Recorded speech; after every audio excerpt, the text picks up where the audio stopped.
A few years ago, I ended up in the hospital because of this one particular sin, and it's a gluttony. Now, for those who do not know what gluttony is, it's basically the consumption of an excessive amount of food and drink.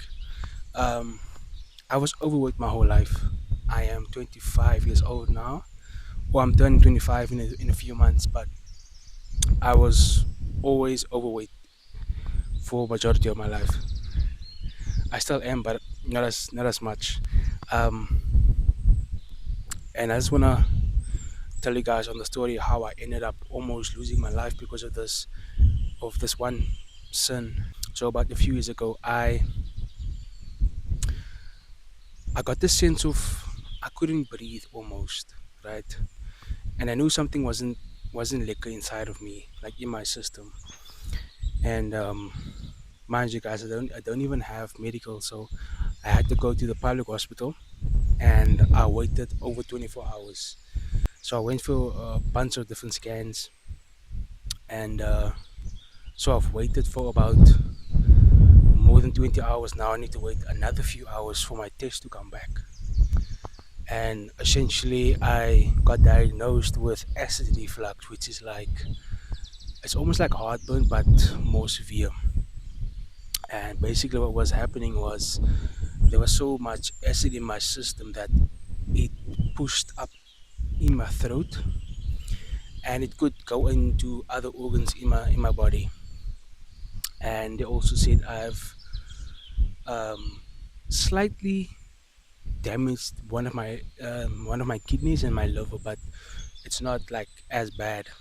But they said if I keep on eating the way I ate, if I keep on like basically if I don't make a lifestyle change, I will eventually die because my organs will give in. And as you guys know, the importance of your kidney and your liver is very crucial. And after that day, everything changed. Like I was, I was, it was almost like a bus hit me. I had a massive realization of what was going on. Um, I had no sense of direction in life, and so like food and drinking. And when I say drinking, I don't mean alcohol. I mostly drank cool drink, which has a lot of acid in. Um, yeah, and so I just had a massive realization. I need to change my ways completely. Um, I'm talking about 360, like completely around. And I think one of my biggest downfalls was my eating habits and the way we ate at home. And if you are a middle class, if you like middle class people, right, most of coloreds, they would know that we eat a lot of fast food. I'm talking about every second or every day. And I got used to that cycle, and I didn't know anything outside of fast food. Um, and I'm not blaming my parents, but because it was ultimately my choice. But I grew up eating that way. I just it almost motivates me to keep on going every single day. And since that day, um, I've lost 20 kg. But then I got injured about a few months ago, and I picked up a little bit.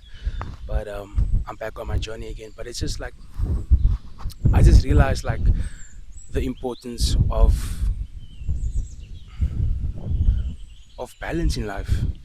You need that balance between and not just with like eating and drinking, but with like everything, your relationships with yourself, with everything you encounter in life. You need to, excuse me, you need to have that balance. And I found Jesus about a year ago. Now this is important, and I started following his teaching and his commandments.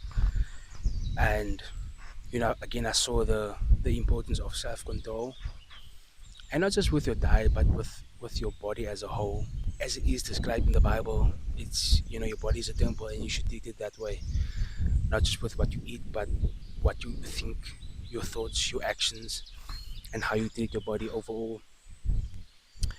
and just seeing different types of sin that you never saw before.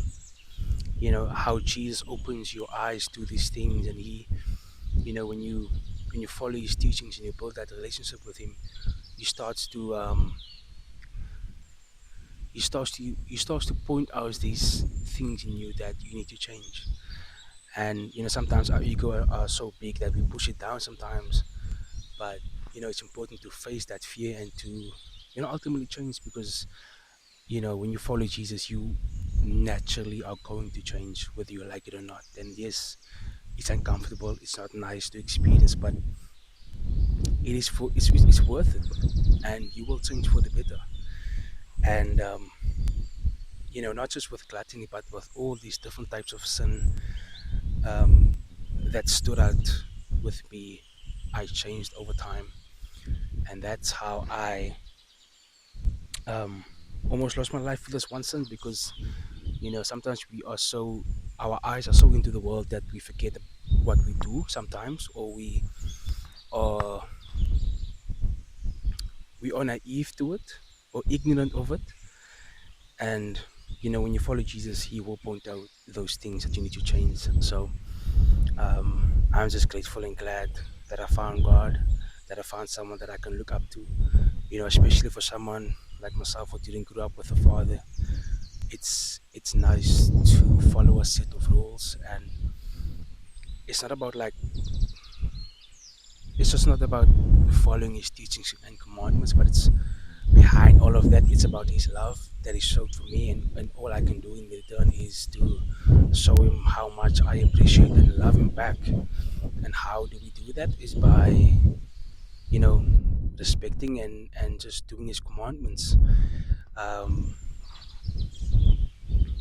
and like I said before, I try to, with every action, with every thought I have, I try to glorify Jesus, not because it makes me feel good, but I know uh, that's what it, that's what expected of me, you know. And fast forward to a few years to now, where I'm in such a better space, not only mentally but like physically as well. I've started to take my fitness journey, a lot more serious again. um, and It's just crazy how Jesus changed me in so many different ways, not only for myself but for the glory of Jesus. And I want to encourage you guys that, following him, there's no such thing. Nothing in the world will complete or satisfy you as much as Jesus does. And it's something that you can't describe to people. Like, I can try my best to describe what it's like to follow Jesus, but when you've experienced it, it's very much difficult to describe it to other people that hasn't experienced it before. Um, it's getting windy up here, so yeah, just look at my view. Crazy, Thanks for listening. Thanks for being here, and I'll catch you guys in the next video. Peace.